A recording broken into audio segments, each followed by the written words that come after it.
let me explain something to you. I believe in racial reconciliation. I have to because I believe the Bible. Amen? I have to believe that. And perhaps it would help you to know this about me. We've been in Zambia for the last 3.5 years. The last 3.5 years, we've been in a church where most of the people look like us. Now, granted, we're foreigners, right? We're outsiders, but it's been over 2 decades since my family has been part of a church where most of the people look like us. And that was by design. In the early 90s, Promise Keepers movement was huge. And I was invited to preach at a number of different events, and racial reconciliation was just on everybody's agenda. And it was a big movement. It was a massive movement.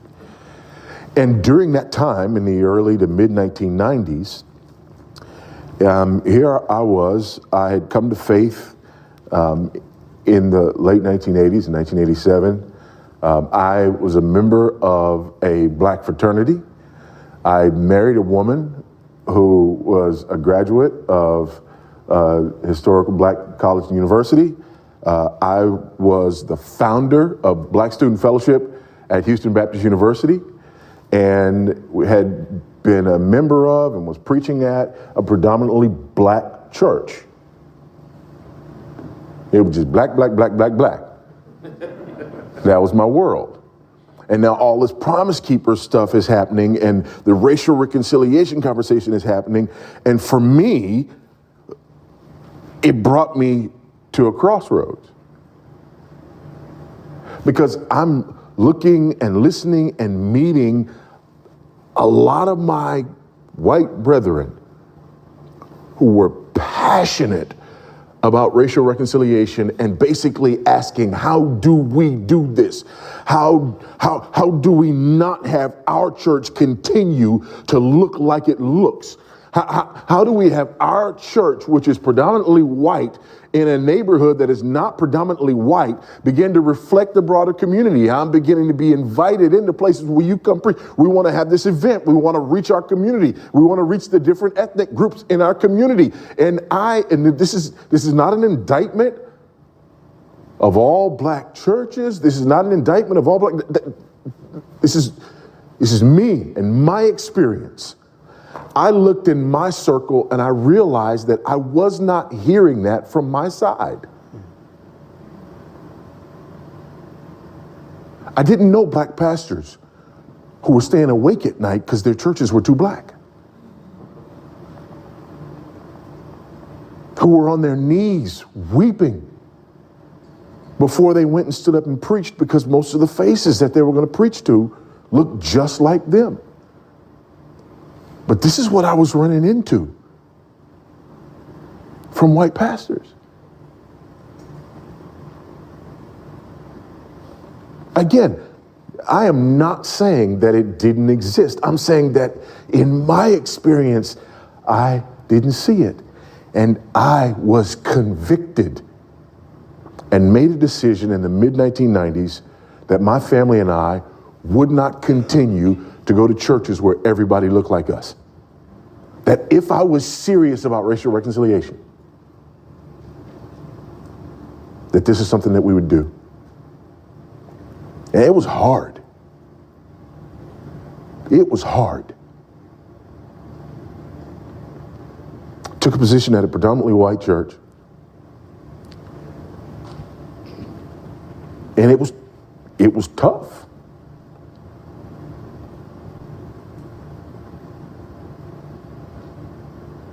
We faced a lot of things. Sometimes we faced overt racism. Rarely. More often than that, it was just insensitivities, ignorance. But it was what we signed up for.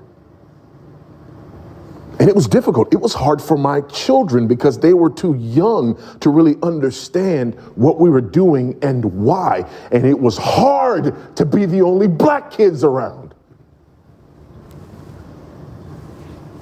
But if I believed what I believed, then what were the options? What were the alternatives? It was difficult from another perspective as well. It was difficult from the perspective of having conversations on more than one occasion where people to my face accused me of selling out. And I was saying, wait a minute. Wait a minute. Wait. Because you go to Promise Keepers rallies and you will do pulpit swaps and you will do all of these sorts of things. But now that I've decided to take this to another level and make a personal commitment with my life and my family's life, I'm selling out, then what are we really trying to do?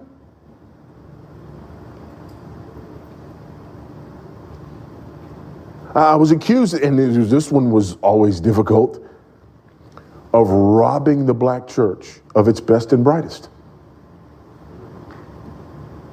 Now, on the one hand, thanks for the compliment.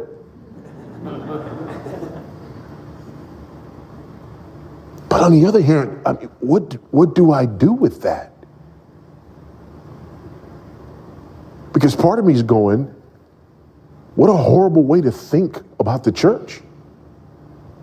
You're black, therefore you belong to this group.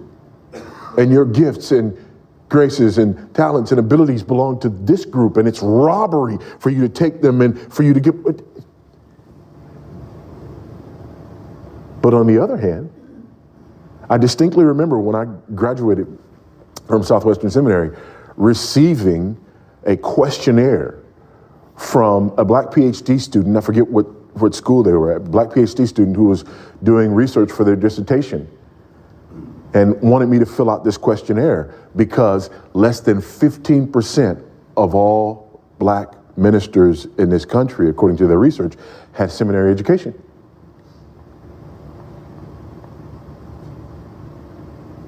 So this was their research project trying to figure out, okay, what is it that led you in this direction and what is it that helped you to stay the course and what is it that. Can you see how it'd be torn?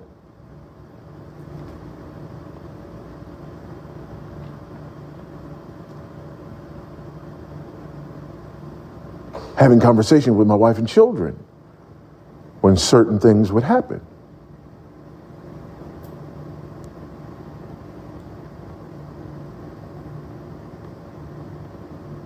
Constantly having that wrestle and that struggle with,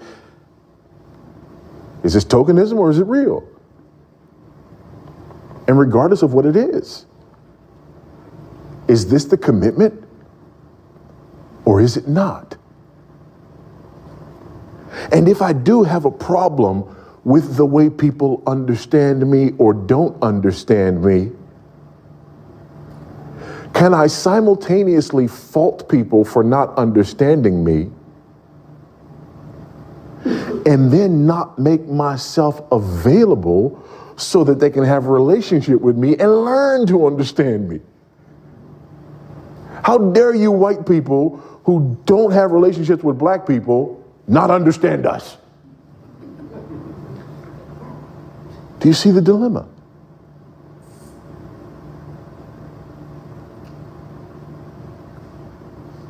And it's a double-edged sword because ironically now that part of my history is often leveraged against me in this entire discussion. You don't get a voice in this discussion. You don't get a dog in this fight because you abandoned your people.